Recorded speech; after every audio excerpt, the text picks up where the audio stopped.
BehindTheGloves.com, brought to you by Fresco Box here with Robert Garcia, trainer extraordinaire. Don't ever make me go through that again, bro. Huh? Don't ever make me go through that again. Jump in front of them, bro. Jump in front of everybody. No, I'm talking about the workouts, bro. Oh, you mean the workouts? Hey, just so you know a little bit of what fighters go I through. was not ready for the ab workout. Imagine that for 2 years, for 2 months for preparation. I know, for fight. preparation, it's crazy, man. And you used to do it yourself. I used to do that. I don't do it anymore.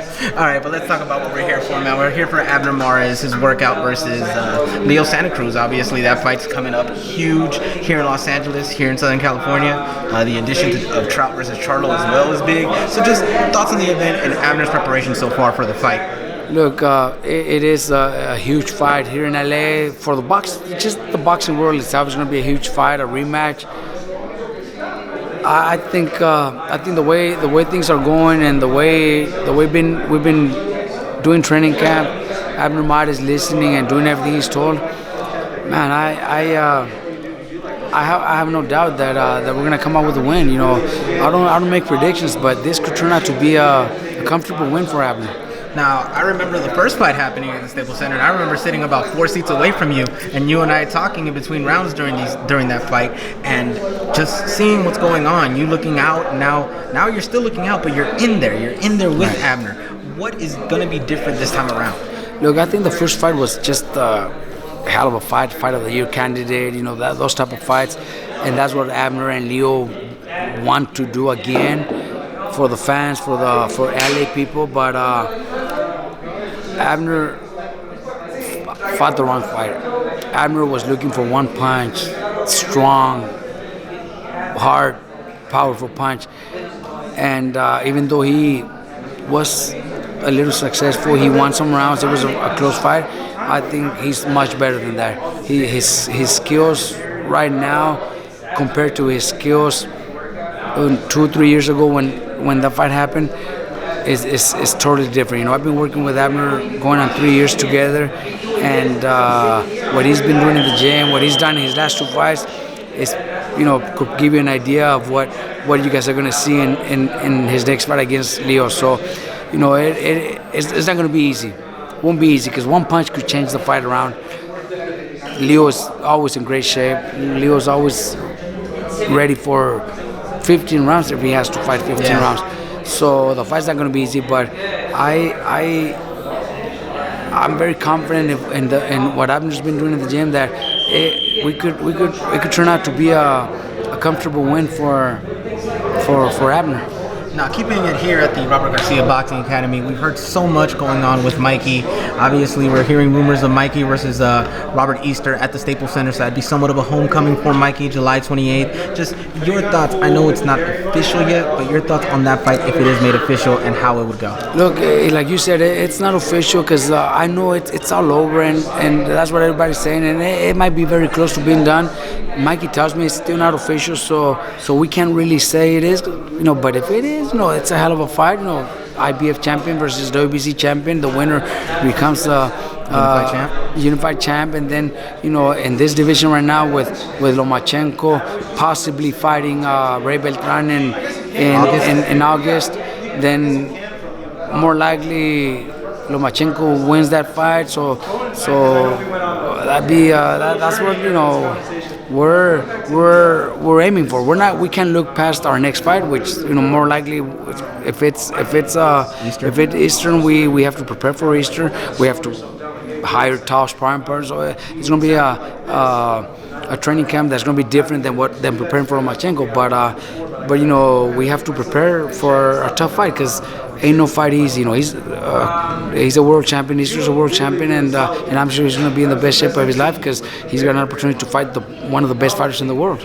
We'll get to Loma soon, but let's keep talking about Mikey. Mikey's also not only rumors about fights, but rumors about promoters. There was a rumor by Kevin Iole saying that he signed with Dana White. Now there's a rumor that he's speaking with Eddie Hearn about this. Obviously, when Mikey came back, he's been his own solo promoter. He's been doing it without it. He's been working with other people here and there. But is Mikey looking for a promoter? Is the possibility of Eddie Hearn and or Dana White possible, or is it just hearsay and talk? Look, Mikey's not looking for a promoter, but he is listening to them. They did approach him and they have sent him offers, but Mikey's Mikey's just doing so well on his own that those promoters send him an offer and they really good offers, but they're still not as good as what Mikey's already making. You know what I mean? So it's just gonna be really hard. It has to be something big to be able to convince Mikey, and I believe they're fighting for it. They're trying to get Mikey into a deal with them, but it's going to take a lot for Mikey to sign something. Previous experiences with the promoter and the purses, the money. Mikey's already doing really good on his own, being his own promoter, even though obviously promoters are hired to promote the fight, but it's Mikey doing it all to himself, and he's getting big purses. So it's not going to be easy, but if the money's right, I'm sure Mikey will consider it. Now, the last time I saw you, it was at the Mares versus Santa Cruz press conference, and we did speak a little bit about Loma versus Lomachenko. You said it was going to be a good fight. A lot of people weren't giving Linares that much of a chance, but just your thoughts on how it went, because there's so many people who I've spoken to who had that fight really close, if not a draw at the time of the stoppage and everything. So just your thoughts on the fight and how it went. Okay, it was a hell of a fight, especially with a knockdown. It makes the fight closer and people questioning a lot of things about, obviously, Loma.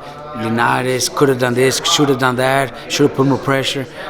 Look, at the end of the day, I got to give credit to Loma. He went out, moved to a higher weight division, fought a very talented fighter, and did what he had to do. He got dropped. It cost him, a knockdown. It cost him. People will now say, "Oh shit! What if that right hand was from heavier puncher? What if this? What if that?" So there is those questions, but skills-wise, he did what he had to do. I think he was winning. Some people say it was close. Some people, a judge had Linares winning, so it was close. But me as a boxer, maybe because I'm just looking at his skills, I thought he was ahead. But it definitely was close. I got to give credit to Loma for doing what he did, man. He not only looked really good, but knocked him out. Now, the world of boxing, obviously, there's fights that everybody awaits. Like right now, some people are awaiting Crawford versus Spence, Joshua versus Wilder. One of the fights in the lower weight classes, 135, obviously, is Loma versus Mikey. Arum's comments about Mikey might be difficult to work with or get a deal going with, and just Mikey's rebuttal that he had saying that he hasn't worked with him in a long time, so he doesn't know how he is now. Working might be easier. The possibility of honestly that fight happening, not maybe this year, but in 2019. Your thoughts on the possibility if you would give it a percentage? I think it's a huge percentage. I can't say 100%, but very close, because it's a fight that needs to happen. Look, Bob Arum saying that, Bob Arum doesn't really know what's going on in his company. Like Mikey said, I think Mikey said he hasn't talked to Bob Arum since his fight against Juanma. Yeah. That's the last time Mikey talked to Bob Arum himself. Mikey never sat with Todd or Carmen Moretti about business, because at that time Mikey had Cameron Duncan as his manager, so it was Cameron Duncan that did all the talking. So Bob Arum had never even talked to Mikey about negotiating a fight. I think Mikey's not difficult. Just be fair, or Mikey's not gonna fight Linares and take a big cut from what Mikey's already making. Mikey's making really good money. So at the end of the day, the fight has to happen. But it's gonna happen if Mikey's getting paid what he deserves. Compared to what he's already making, or to what they're gonna offer him. Maybe Mikey's better off making Top Rank an offer for them to have Lomachenko fight under one of Mikey's cards, because maybe the money's going to be a lot better, not only for Mikey but for Lomachenko also. So that's what's probably going to hold the fight from, or maybe prevent the fight from happening soon. But it's definitely a fight that needs to happen, and I think it should happen next year. Now, just talk to us about the state of boxing. It's obviously in a big boom right now. As we said, people are awaiting fights. They're awaiting Wilder versus Joshua, Spence Crawford, Loma Mikey, and there's just tournaments happening. The World Boxing Super Series, Top Rank doing their ESPN Plus with the streaming service, Eddie Hearn doing his streaming service, and just everybody. For some strange reason, it seems like boxing is in a boom once again. You know, MMA took over for a bit in the time, but now it seems like boxing is back in the lead. So just your thoughts on just the state of boxing. It is, you know, all these new things coming out, you know, with Dana White wanting to promote boxing, Eddie Hearn, obviously, you know, all these top promoters, you know, people are talking about boxing now more than they were a couple years back. You know, we had, you know, boxing is still not as big as it was in the 90s, early 2000s, but it is kind of going back to where it was before. I think there's so many big fights out there that need to happen. You know, Joshua Wilder. I wouldn't want to have to be in boxing and not see that fight. Or Spence, Crawford, Porter, Danny Garcia. Those are fights that need to happen. Mikey, Loma. Those are fights that we need to see, and if we want boxing to be where it was, you know, 20 years ago, we need to make those fights happen, and there's nothing that could prevent it. You know, phone call away, start negotiating, start talking about it, build it up to where the fight's worth enough for both parties to make tons of money. Look, Loma and Mikey are probably more likely going to fight twice before the end of the year. Loma is probably going to become